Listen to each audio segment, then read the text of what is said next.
¿Qué les Pues hicieron en su casa? ¿Les llevaron un pastelito? es que yo siento que no es como si fuese el día del niño, o Sí, sea, ¿verdad? no, como que los papás no se acuerdan. Sí, sí, fíjate, tienes razón. Los papás tienden a ser más desapegados de los hijos ya en ciertas edades, ¿no? En ciertos grados. Porque, por ejemplo, lo vemos. Me, yo veía en una escuela donde trabajaba que cuando había juntas de padres de familia, de niños de preescolar, todos los papás, a veces hasta los dos papás iban a la junta del niño de preescolar. Los salones llenísimos de papás. Llegaba a la primaria y sí, había muchos, digamos el 90% yo creo, de los papás iban. Pero ya a partir de secundaria, no, ya era muy difícil los papás, no sé, de 30 alumnos solamente iban 15 papás, o sea, la mitad cuando mucho. Y en prepa, de 30 alumnos nada más iban 8 papás. Y nada más iban los papás de los alumnos que se portaban muy bien. Los que se portaban mal nunca iban. Entonces sí, el papá es más, ¿cómo decirlo? Como más desapegado ya del grande, ¿no? Ya no tienen esa atención de cierta manera. Por eso que Día del Estudiante, pues felicidades, pero Día del Niño, ay, pues ya ves las colísimas, ¿no? Para comprar pasteles, ¿va? El Día del Niño y cosas así. Se pasa a nuestros papás. ¿Y usted qué le regaló a su hija? ¿Yo qué le regalé? Buena pregunta, porque no le regalé nada, de hecho. Sí, no. De hecho, no, yo creo que, pues en su cumpleaños obviamente, en Navidad sí, pero el Día del Estudiante no le he regalado nunca nada, creo. Supe que su mamá sí le regaló unos chocolates, creo, pero yo no. A lo mejor por eso no me habla, yo creo. Ah, no se crea. Sí, no. Qué mal padre, no lo había pensado, fíjense. Voy a tener que comprarle algo. Pero bueno. ¿Y a ustedes entonces no les regalaron nada? A mí no. Sí, valiendo. Ni modo.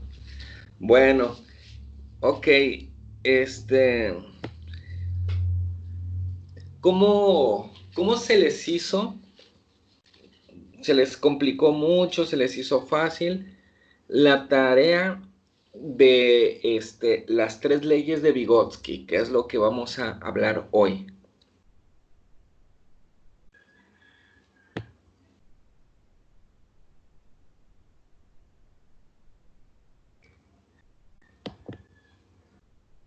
¿Sí me escuchan?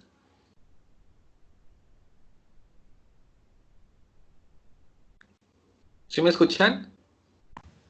Sí, sí se Ah, escucha. ok, ok. ¿Cómo se les hizo lo de las leyes de Vygotsky? Fácil, difícil, complicado.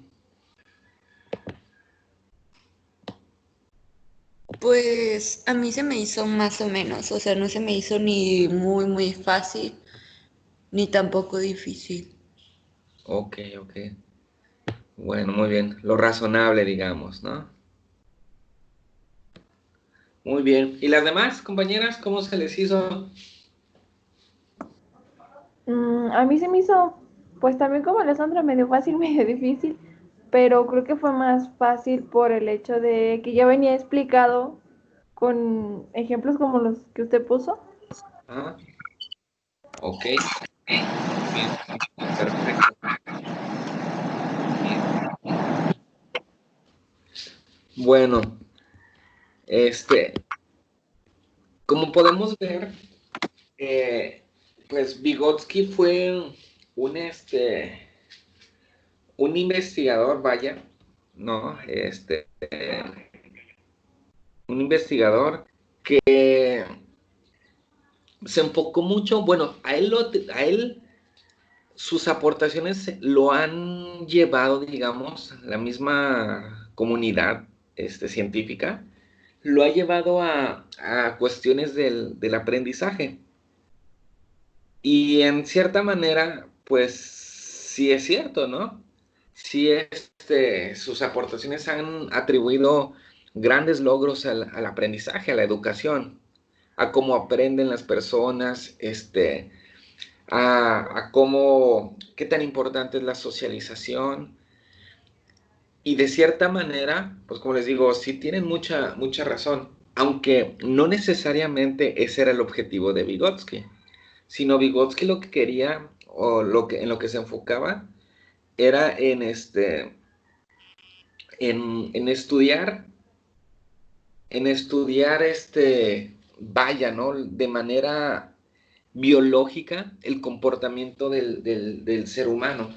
Sus aportaciones, como les digo, pues lo fueron llevando, ¿no? A ese rubro, a ese ámbito, pero no era completamente su objetivo. De hecho, a partir de Vygotsky, podemos decir que se llevó a cabo una especie como de revolución a nivel Rusia, vaya, sobre la investigación o sobre la importancia del comportamiento humano desde perspectivas biológicas. O sea, podemos decir que las aportaciones de Vygotsky fueron un parteaguas en esa región y unos años después fue un parteaguas en el mundo con las neurociencias. O sea, en la actualidad que está muy de moda, pero a lo mejor sería injusto decir la palabra de moda, ¿no? Porque de moda es como algo que en este momento existe y que todos lo quieren y que quizás mañana ya desaparece, ¿no? Pero definitivamente algo que está muy actual, vaya, pongámoslo de esa manera, que son las neurociencias y que es entender el actuar del individuo en función de sus bases biológicas. Bueno, él desde hace muchos años atrás, pues fue el parteaguas de eso, no solamente en Rusia, sino también podemos decir que actualmente en el mundo. De hecho, uh, él si algo tenía era que utilizaba, no sé, sus laboratorios para corroborar sus teorías, o sea, sus hipótesis. Él decía, esto tendría que suceder por tales y cuales razones, y utilizaba laboratorios de la escuela rusa, vaya, para poder comprobar lo que eran sus hipótesis o refutar sus hipótesis. Y bueno, cuando él se enfocó en poder explicar funciones del sistema nervioso, decía que era importante conocer la fisiología del sistema nervioso, es decir, cómo está compuesto el sistema nervioso, pero aún era más importante conocer las funciones, o sea, qué acción o qué función hacía el sistema nervioso con respecto al comportamiento. Decía, porque al final de cuentas la gente actúa, pero una explicación del por qué actúa de esa manera la vamos a tener en función de lo que conozcamos del sistema nervioso o de los órganos internos del individuo. Entonces, él no se basa específicamente en la parte biológica, porque como les repito, decía que aquí lo importante o lo interesante era entender el por qué el individuo actuaba de tal y de cual forma en función de la parte biológica. Lo lleva a la parte sociocultural. ¿Qué quiere decir la parte sociocultural?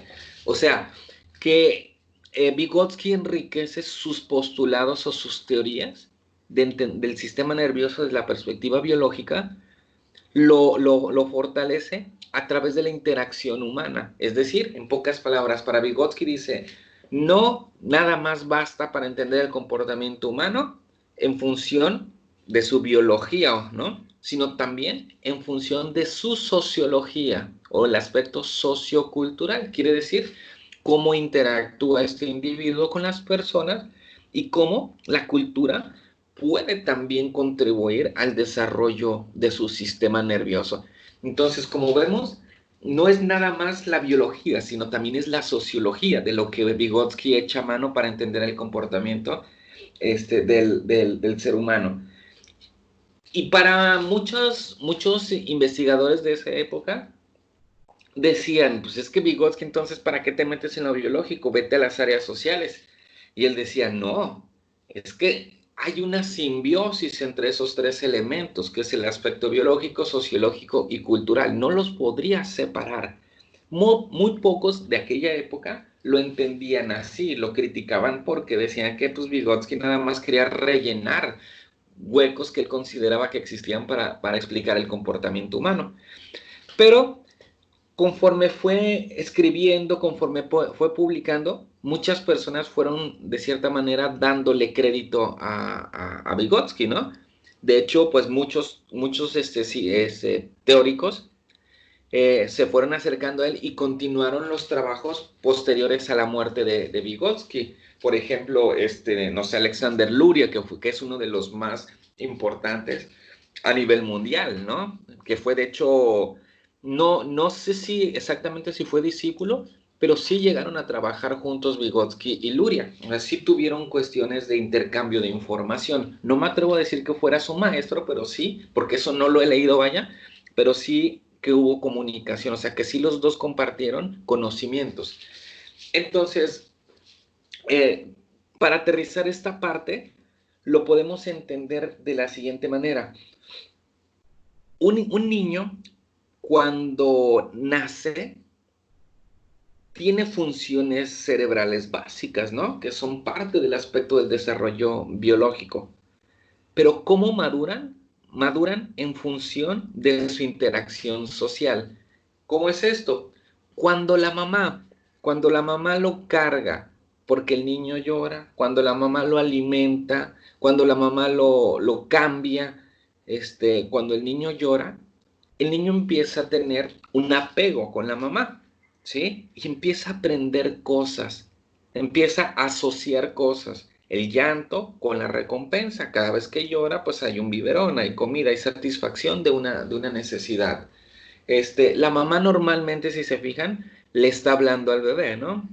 Es muy común y eso es buenísimo. La mamá siempre está chiqueando, hablándole, platicándole al bebé. Y eso es una forma en que se activa a través de los órganos sensoriales, por ejemplo, del oído o de la vista. El niño empieza a captar información que a lo mejor a los 2 meses no tiene mucho sentido, ¿no? A lo mejor no te entiende como tal. Tú le estás hablando de que, ay, bebé, eres el más guapo del mundo, cuando crezcas vas a tener muchas novias y todos van a querer andar contigo y no sé qué tantas cosas le dirá la mamá, ¿no? Pero el niño toda esa información la capta en sus órganos sensoriales y ¿qué pasa? Que el cerebro se activa. Es como una especie de ejercicio, vaya, es como ir al gimnasio, casi, casi, ¿no? Eso ayuda a que el cerebro vaya fortaleciéndose, que se active en áreas, que trabaje en áreas. Eh, Eso lo hace más fuerte. Pero, ¿dónde entra la parte cultural? Vaya, hasta ahí vamos viendo que la parte biológica y la parte social, o sea, la parte de tu cuerpo, tu cerebro, específicamente, más la socialización con tu familia, tu mamá, tu papá, etcétera, te van fortaleciendo. Pero la parte cultural, perdón, entra en que cada cultura tiene ciertos conocimientos, ciertas actividades, ¿no? Cuando vas creciendo, por ejemplo, podemos decir, vamos a poner, yo nací y he estado viviendo en Mazatlán. Ahí hay una especie de cultura o a lo mejor una subcultura, ¿sí? Esa ha influido con mis papás, ha influido con mis vecinos y al final de cuentas la cultura nos lleva a tales y cuales cosas. Pero, por ejemplo, habrá personas que vivan en una zona completamente agrícola, en un poblado donde se dedican a la agricultura. Entonces, la información que recibes gira en torno a la agricultura, ¿sí? A lo mejor en Mazatlán, por ser un puerto, pues gira en torno a turismo y a lo mejor a la pesca, ¿no? Por ser una costa. Pero habrá poblados en que la información gira alrededor de la agricultura. Entonces, los términos que se hablan son ad hoc a lo que es la parte del poblado. Ahora, ¿por qué nosotros en Mazatlán hablamos, por ejemplo, de bolis? ¿Qué es un boli, muchacha? ¿Ustedes saben qué es un boli? Pues, ay, es que no sé cómo explicarlo, pero es como un helado. Ajá. Sí, sí, sí, correcto. Ni yo sabría cómo explicarla, pero yo también hubiera dicho, es como un helado, así. Es correcto. Un boli es un helado, porque es una palabra regional, ¿no? Es de este contexto. Pero a lo mejor, no sé, en Mérida, este, tú dile, oye, venden bolis, y a lo mejor te van a decir, ¿qué es eso? Porque se utilizan otro tipo de palabras. Entonces, al final de cuentas, nosotros aprendimos lo que es propio de nuestra región o incluso lo que es propio de nuestra cultura, ¿sí? Pero cuando salimos a otro lugar y conocemos y decimos, ah, mira, aquí no les dicen bolis, allá les dicen congeladas, por ejemplo, ¿no? Dices, ah, qué raro, ¿no? El bolillo con el duro, cronchos con churros y cosas así, ¿no? Entonces, por eso Vygotsky dice, sí, sí, el individuo aprende, el individuo fortalece su capacidad cognitiva, pero tiene que ver, obviamente, con su capacidad biológica, pero también la interacción social y sobre todo la cultura, porque la cultura determina también incluso comportamientos. Tan claro es que en la actualidad lo podemos ver de esa manera. Por ejemplo, muchachas, es, está mal, o mejor dicho, no lo pongamos de esa manera. ¿Será un delito que una mujer en Mazatlán, Sinaloa, salga a la calle con un short corto? No, Por supuesto que no es un delito, ¿verdad? Es más, creo que hasta es muy común. Vivimos en una zona calurosa, en un puerto, entonces creo que es muy común que las personas, sobre todo las mujeres, utilicen un short corto, ¿ok? Pero es común que un hombre salga a la calle con un short corto. no. No es muy común. Yo creo que si vemos a un hombre con un short corto, hasta nos reímos de él, ¿no? Como, ¿qué le pasa a este raro, no? O, ¿qué onda con él? O dijeran mis sobrinos, ¿qué pedo con él? Entonces, no es como, porque eso es algo cultural, o sea, de nosotros, una mujer, pues, está bien que salga con short corto, no es nada del otro mundo. Pero un hombre con un short, imagínense un short de mezclilla corto y pegado, imagínense, ¿no? Yo creo que hasta nos reímos. Entonces, porque es parte de un aspecto ya, vaya, de nuestra región, pero también cultural, o sea, no se nos hace pues, común. Pero, por ejemplo, imagínense ir a Arabia Saudita y que una mujer salga con un short corto, mínimo la meten a la cárcel. Lo peor que le puede pasar a la mujer, pues es que la apedreen en la calle. Entonces, para nosotros sería barbarie, ¿no? O sea, ¿cómo vas a apedrear a una mujer por salir con un short corto? Eso sería barbarie para nosotros, ¿no? Como qué locos están los árabes o los musulmanes o qué sé yo. Entonces, eso es la parte cultural, eso es lo que nos ha enriquecido en nuestro lenguaje, en nuestro conocimiento, en nuestro aprendizaje. Por eso es que a él ah, se le relaciona mucho con teorías del aprendizaje. ¿Ok? ¿Sí vamos bien hasta este punto o sienten que los he perdido un poquito? No, sí está bien. ¿Sí? ¿Sí, chicas? Muchachas, Sí, ¿vamos bien? sí, No está bien. Ok, sí, muy bien. Bueno, ya vimos ese panorama general, ¿no? ¿Alcanzan Sí. a ver el PDF, que es el que les mandé, de hecho? ¿Lo alcanzan a ver en la pantalla?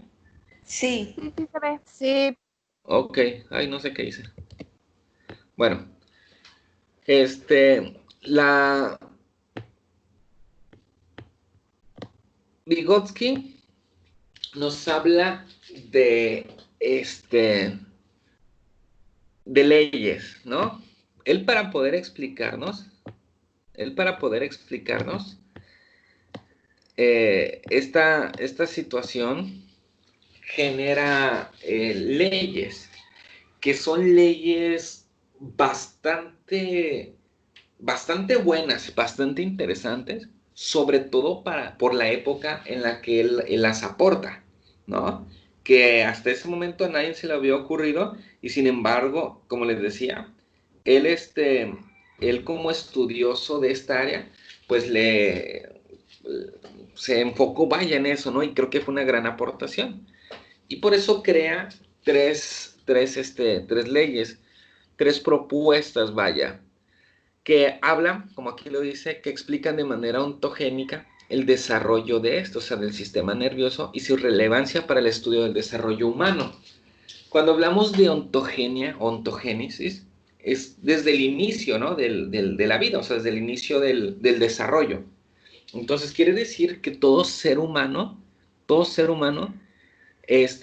podemos estudiarlo de manera ontogénica. ¿Qué quiere decir? De acuerdo a lo que va desarrollándose desde que este individuo es concebido. Y todos hemos estudiado al ser humano desde la concepción, ¿no? Desde que el óvulo es fecundado por el espermatozoide. Ahí se puede decir que inicia el proceso de desarrollo. Entonces, estamos hablando ahí de un proceso ontogénico, o sea, estudiamos al ser humano desde ese momento hasta su muerte incluso, ¿no? ¿Ya llevan ustedes la materia de desarrollo humano? No, creo que todavía no, ¿verdad? No. No. ¿No? Ok, si mal no recuerdo debe ser el próximo semestre. En el próximo semestre les van a dar una materia que se llama, de hecho son dos materias, se llaman desarrollo humano o desarrollo psicológico humano, algo así, 1 y 2. Ahí van a ver literalmente desde la fecundación del ser humano, del individuo, hasta la etapa adulta, o sea, hasta la muerte, ¿no? Pues van a estudiar todas las etapas del desarrollo, los aspectos físicos, los aspectos psicológicos. Para Vygotsky, dice, el ser humano tendría que ser estudiado desde esa perspectiva. O sea, recordemos que el sistema nervioso se forma, más o menos, claro que él todavía no lo sabía, ¿no? Pero el sistema nervioso empieza a conformarse a partir de qué semana, ¿se acuerdan? ¿La 2, la 3 o la 4? Se las pongo fácil. ¿En cuál semana empieza?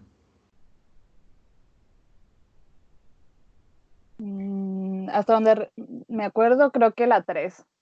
Correcto, la 3. Muy bien, es correcto.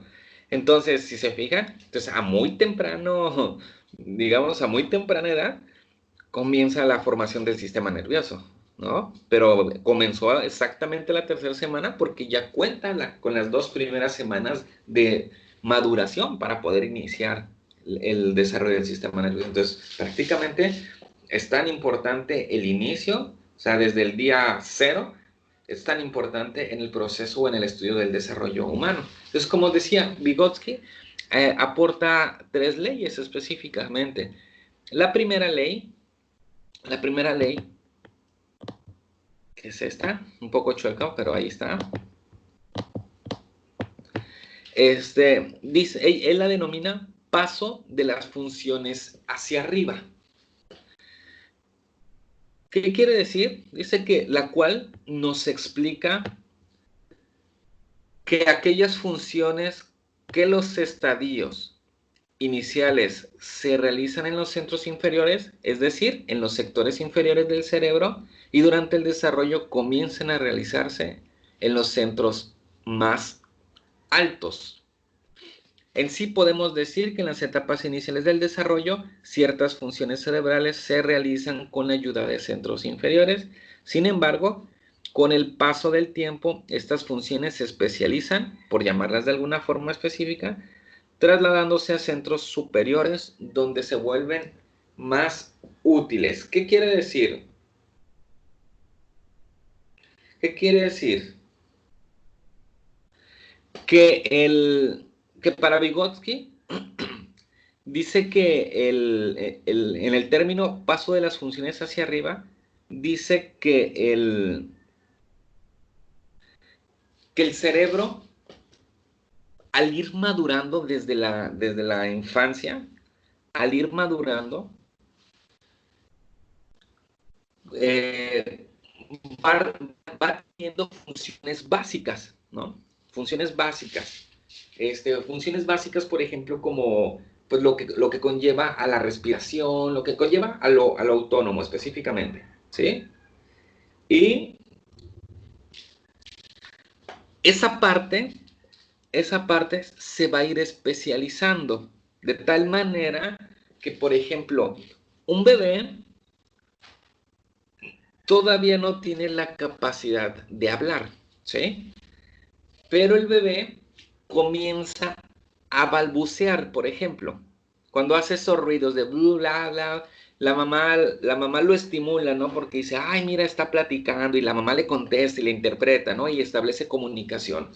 Si bien no es una comunicación formal como la que conocemos o la que utilizamos, es el inicio de una comunicación formal, gracias a que el cerebro del niño se está especializando, o sea, está llevando a cabo funciones básicas. Por eso se habla de los centros inferiores. Los centros inferiores del cerebro lo que hacen o lo que permiten es que se genere, ¿no? el intento de la comunicación, haya una respiración, haya un paso de información sináptica, todo eso.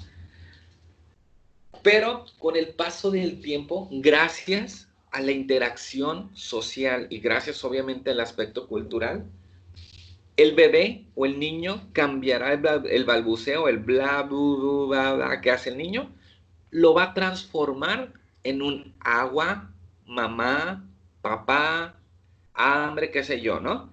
Y posteriormente ese mamá, papá, agua, lo va a transformar en un mamá, quiero agua, mamá, tengo hambre, papá, ven, qué sé yo, ¿no? Y posteriormente esas frases las va a transformar en algo más complejo, como decir, mamá, yo quiero ir a jugar, ¿no? Y posteriormente lo va a transformar en algo más complejo, hablando específicamente del lenguaje. Lo mismo pasa con todo, con la motricidad, ¿no? Con la motricidad pasa de simples movimientos burdos. Si se fijan, un bebé no coordina bien todavía sus movimientos, ¿no? Los movimientos de manos son hasta como repetitivos, así tipo robotizados. Pero después ya puede tomar si tú le pones el dedo, te aprisionan el dedo, ¿no? Después ya son capaces de sostener el biberón por sus medios, después ya toman en un vaso, ya no en biberón, y así sucesivamente. Todas las funciones del ser humano se van especializando, se van haciendo más complejas, ¿no? Más más grandes de cierta manera. ¿Sí me explico hasta este punto? ¿O hay alguna duda?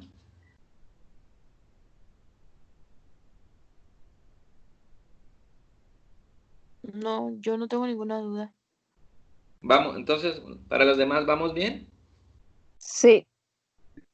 Ok, muy bien.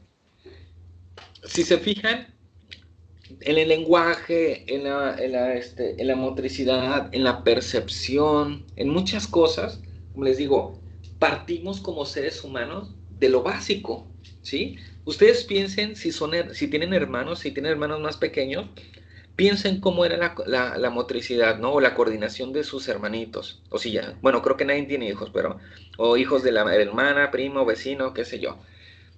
¿Cómo eran? Pues burdos, ¿no? Son burdos. Y después vas viendo que pasan los meses o los días y ya cada vez se especializa más, ¿no? Y ahorita, por ejemplo, podemos tener la fortaleza de manejar un carro, poder estacionar un carro entre dos carros, ¿no?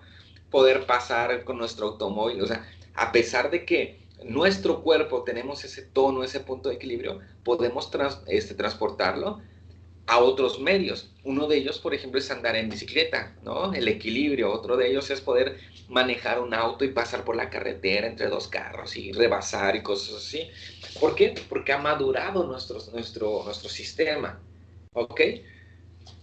Hasta ahí, la primera ley es lo que nos dice específicamente. Paso de las funciones hacia arriba, es decir, que las funciones básicas existen y esas funciones básicas, como esos movimientos incontrolados, esos movimientos sin mucha afinidad, sin mucha fineza, se van haciendo cada vez más complejos, ¿no? Y más útiles para el ser humano. Esa es la primera ley. La segunda ley es la que él denomina ley de conservación de los centros inferiores.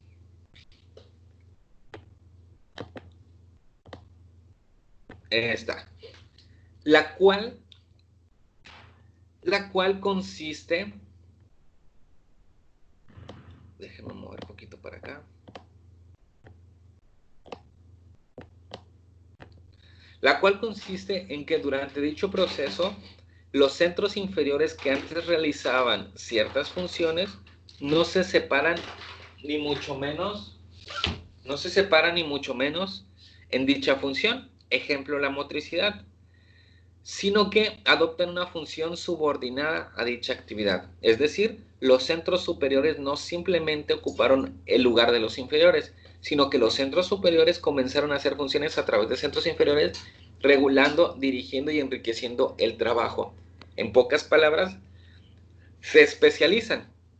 Es importante mencionar que el paso de las funciones hacia arriba no solo se relaciona con los cambios de la actividad de los centros inferiores, sino con los cambios en la misma función. ¿Qué quiere decir? Que este proceso de la segunda ley, ley de conservación de los centros inferiores, es que no quiere decir que al especializarse nuestra conducta, los centros inferiores desaparezcan. Es decir, por ejemplo, muchos podríamos pensar, a ver, un niño un bebé, no hace sonidos cuando nace, ¿no? O solamente llanto. Eso es una forma de comunicación. Después hace balbuceos. Él ya intenta comunicarse. Después, él ya se comunica y así sucesivamente va siendo más complejo su lenguaje. Muchos podrían pensar que entonces los centros inferiores, o sea, lo que lo permitió llorar y balbucear, desaparecerían. O esos se transforman. Y no es así. Las funciones básicas del cerebro siguen estando ahí. Solamente que se utilizan las más complejas, ya en la que podemos hablar. A esta edad que ustedes tienen, ya nadie balbucea. Ya nadie, estoy seguro que ninguno de ustedes balbucea, se comunican a través de la palabra, ¿no? Se hablan. Pero sin embargo, podrías decir, ¿y el balbuceo existe? Pues, buena pregunta, ¿no? ¿Existe? Para Vygotsky dice que sí existe. Nada más que no lo utilizamos. ¿Por qué? Porque eso ya no es necesario. Pero sin embargo, va a quedarse ahí latente por una razón, que es la que vamos a ver en la tercera ley. Yo les pregunto, muchachas, aunque ya saben la respuesta, pero me gustaría escuchar lo que ustedes piensan. ¿Ustedes saben balbucear? Sí, ¿Las demás saben balbucear? Sí. Pues sería más bien como imitación, ¿no? ¿Cómo? Que sería más bien como un tipo de imitación porque pues no nos va a salir tal cual el balbuceo como antes. Ok, sí, buen punto, ¿eh? Buen punto, a lo mejor no les va a salir el balbuceo como cuando eran bebés.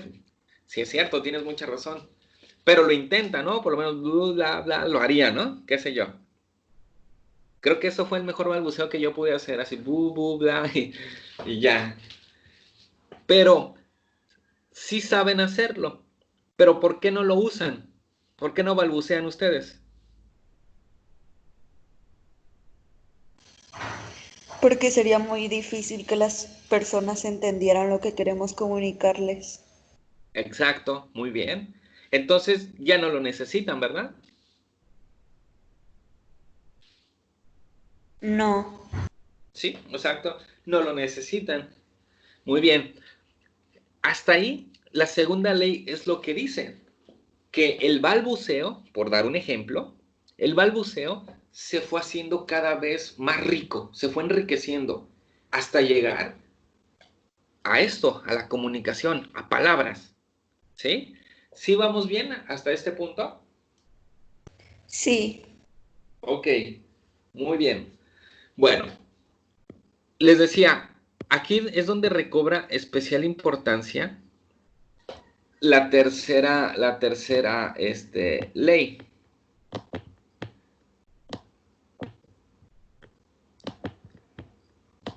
La tercera ley, ay, esta cosa está haciéndome quedar mal. La tercera ley, que la denominamos ley de emancipación de los centros nerviosos. Ley de emancipación de los centros nerviosos, la cual se da cuando los centros superiores no pueden, ojo, no pueden garantizar la realización de las funciones como consecuencias de causas orgánicas o dinámicas. Es decir, a consecuencia de lo antes mencionado, los centros inferiores se emancipan y comienzan a actuar de manera, qué horror de ortografía aquí, de manera independiente, retomando la función de aquella realización anterior, ya que los centros superiores han sido afectados. Es importante mencionar que diferenciar que el centro inmaduro no es proporcional a una lesión, pues el primero significa que se encuentra en un estado dinámico, es decir, que se encuentra en proceso de maduración y algún día logrará, mientras que el segundo significa desintegración y destrucción de las funciones, como se concibe en orden superior. Bueno, ¿qué quiere decir esto? ¿Qué quiere decir? Que aquí nos dice Vygotsky que tenemos que diferenciar dos aspectos. El primero, o uno de ellos, que es la inmadurez. Y el otro, que son las causas orgánicas o dinámicas. Es decir, la inmadurez es que apenas está en proceso de, pues como su nombre indica, de madurar. Y las causas orgánicas es que hay una lesión, ¿sí? Hay una lesión, hay algún problema, alguna dificultad que desbarata las funciones. Mientras que la inmadurez está en un proceso apenas de construirse, quizás muy lento, pero está en proceso de construirse. La causa orgánica es que ya se había consolidado, ya se había logrado algo, pero gracias a esta lesión, gracias a esta dificultad, dejó de producirse, ¿sí? ¿Cómo es esto? ¿Cómo es esto? Cuando hablamos de inmadurez, por ejemplo, vemos que un chico que tiene discapacidad intelectual, quizás una de sus complicaciones es el lenguaje, ¿sí? Su lenguaje es inmaduro. Quizás este niño tiene 8 años, pero su edad mental es de 5 años. Entonces hay un déficit aproximadamente de 3 años. Aquí no es una causa o no es una lesión, ¿sí? Aquí es un problema de inmadurez, porque este niño tiene, vaya, ¿no? Cuenta con las condiciones, pero conforme pasen los años va a ir madurando, igual que los otros niños, pero él lo va a hacer mucho más lento, ¿sí? Mientras que un niño de 8 años ya consolidó el lenguaje, un niño de 5 años está en proceso de consolidar el lenguaje, ¿sí? Un niño de 5 años todavía arrastra letras como carro, ¿no? Y el de 8 años ya dice perfectamente carro. ¿Qué quiere decir? Que cuando este niño con discapacidad intelectual tenga bueno, ahorita tiene 8 años, pero su edad madurativa, su edad es de 5. Cuando él tenga 10 años, su edad madurativa va a ser de 7. Entonces siempre va a haber un déficit, ¿no? Va a pensar y va a actuar como un niño de 3 años menor. Ahí, para Vygotsky dice, pues, que es un proceso que poco a poco va a ir construyendo, va a ir madurando. El problema viene cuando el sujeto pierde esa habilidad superior. Ejemplo, si un adulto presenta ¿qué les gusta? Vamos a suponer algo que le llaman embolia, ¿no? Un EBC, enfermedad vascular cerebral, y pierde movilidad en la mitad del cuerpo, ahí podemos decir que hay una causa orgánica o dinámica, ¿sí? Él estaba bien, él caminaba bien, incluso digamos que hasta practicaba deporte, por ejemplo. Viene esta enfermedad y pierde su motricidad, ¿sí? Y la mitad de su cuerpo se ve mayormente afectada. No quiere decir que la otra mitad no, también hay disminución, pero la mitad del cuerpo es la que se ve mayormente afectada. ¿Qué quiere decir esto? Perdió esas funciones superiores, ¿sí? Que venían de los centros superiores.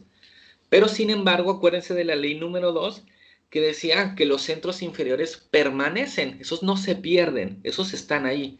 Entonces, esta persona con problemas de motricidad, de cierta manera mueve, aunque sea poco, pero mueve parte de su cuerpo, descontrolada lo que ustedes quieran, pero lo mueve, no se perdió, o sea, el sujeto no dejó de moverse, ¿sí? Ya no lo hace con la misma capacidad. Y por eso, aunque le den rehabilitación física, o sea, aunque el fisioterapeuta trabaje con él, va a tardar mucho tiempo en que este señor vuelva a agarrar un vaso, por ejemplo, vuelva a tomar una pluma, o quizás la motricidad fina, por la edad, jamás la va a recuperar, ¿sí? Pero sin embargo, su motricidad seguía presente. Muy probablemente se vean afectados en el lenguaje por la motricidad, porque van a hablar mal, porque van a arrastrar el lenguaje, porque no van a poder mover la boca. Muy comúnmente, la boca también sufre parálisis, ¿no? Pero no quiere decir que hayan dejado o no quiere decir que ya no sepan hablar.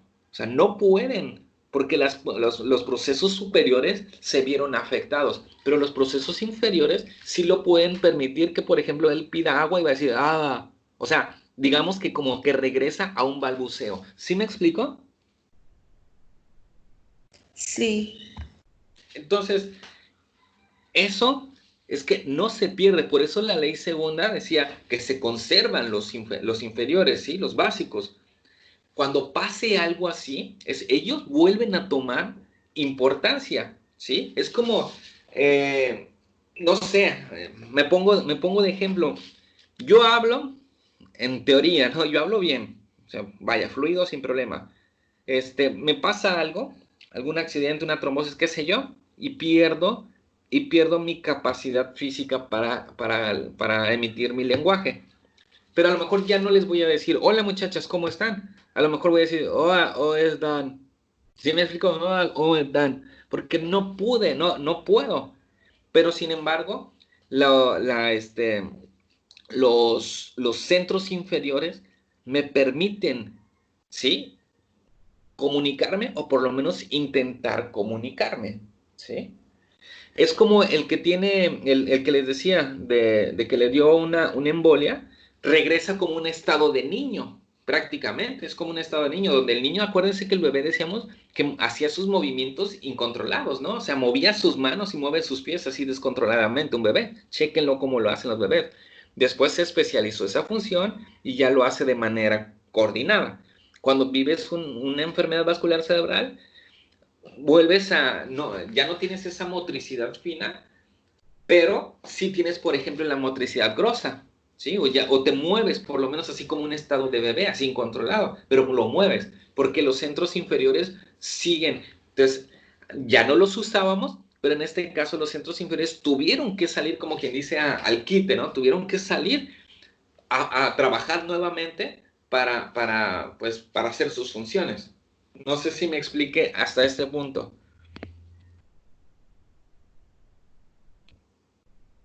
¿Sí me expliqué o los confundí más, muchachos? Muchachos. No, sí se explicó. Sí, ¿Sí? Ok, perfecto. Si hay algo que los confundo, les haga bolas, díganmelo, con toda confianza. Para eso estamos.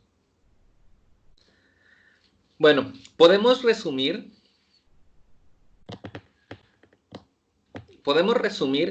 en esta tercera ley que si el cerebro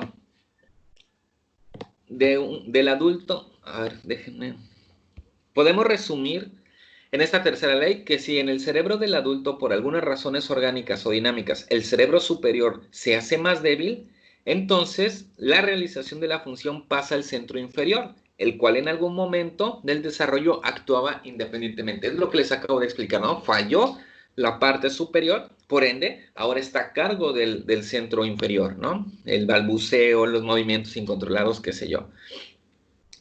Se ha analizado que en los casos de lesiones de los centros de la percepción se observa un cuadro de alteraciones de la función sensorial, la cual se denominó agnosia. La esencia de esta alteración consiste en que el paciente continúa viendo los objetos, su visión no cambió como tal, pero deja de reconocer los objetos. Entonces se fue a lo básico, como un bebé. El bebé ve los objetos, pero aún no tiene la capacidad de reconocer. Conforme va asociando, va siendo estimulado, pues va asociando, ¿no? Que ese objeto se llama sonaja, que ese objeto se llama biberón, que se llama vaso, qué sé yo, ¿no? Entonces, no sé si hasta aquí vamos bien. Muchachas, con respecto a lo que ustedes leyeron, no sé si se enfocaron solamente en este texto o también ya por curiosidad le dieron lectura al texto largo que les mandé. Que al Yo final no, de cuentas... Sí, adelante, adelante. yo no leí el texto largo, pero sí me fui a investigar por otras fuentes. Ok, ok. Muy bien. Perfecto. Entonces, muchachas, sí queda claro lo de la primera, segunda y tercera ley de Vygotsky. Sí, Sí, sí. Las demás. Sí. Ay, sí. ¿Qué pasa? Ok. Muy bien. Bueno, entonces, con respecto a la siguiente tarea, ¿hay alguna duda? la siguiente tarea, ¿para cuándo es? Es hasta domingo, próximo domingo. O sea, tienen toda Es, esta semana para hacerla. ajá, es donde tenemos que leer el PDF largo, ¿verdad? Sí, déjenme ver si creo que tengo abierta la plataforma, sí. Mm, mm, mm. Sí, aquí ya vamos a abordar a Luria. A Luria, bueno, es que aquí está.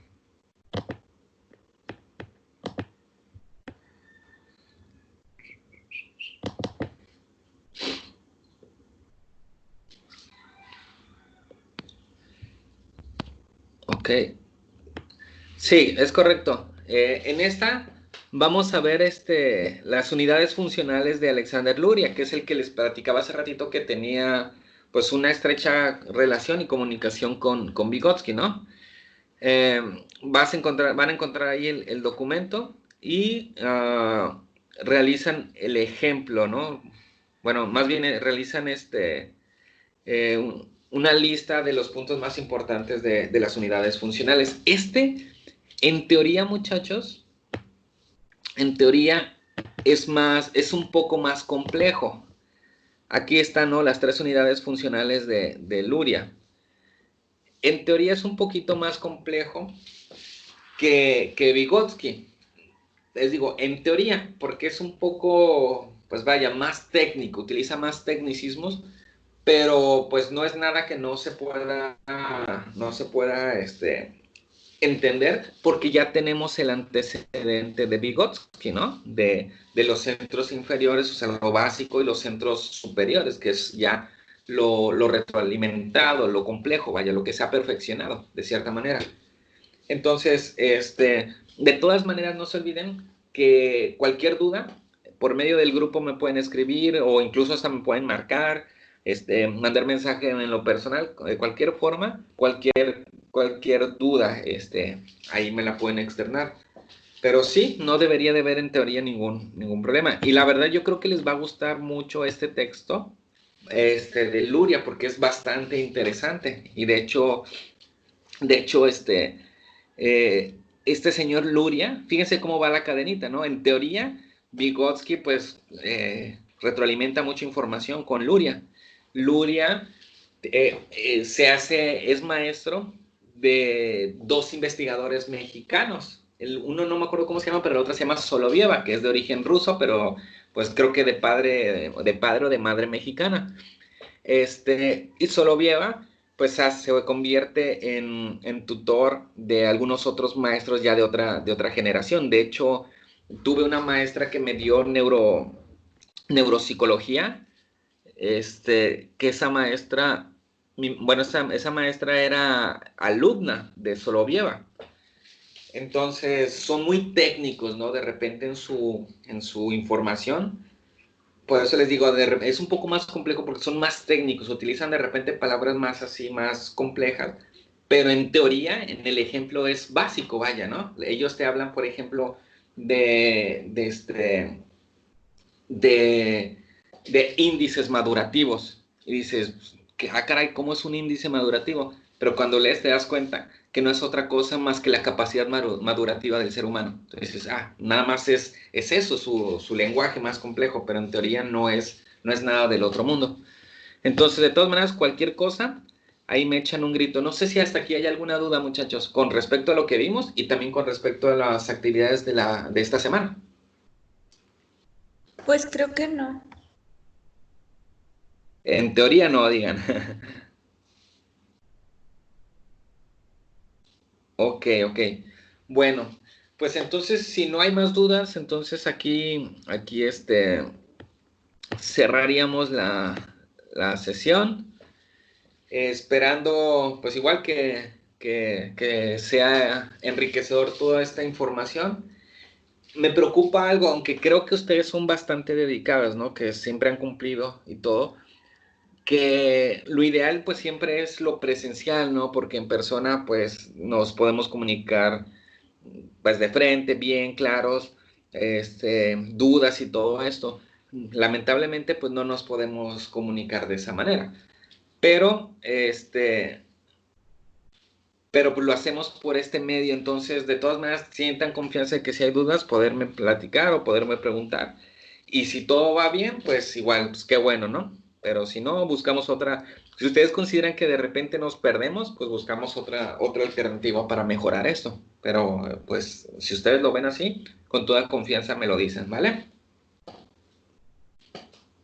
Sí, está bien. Gracias. Ok, perfecto. Pues bueno, cuídense mucho.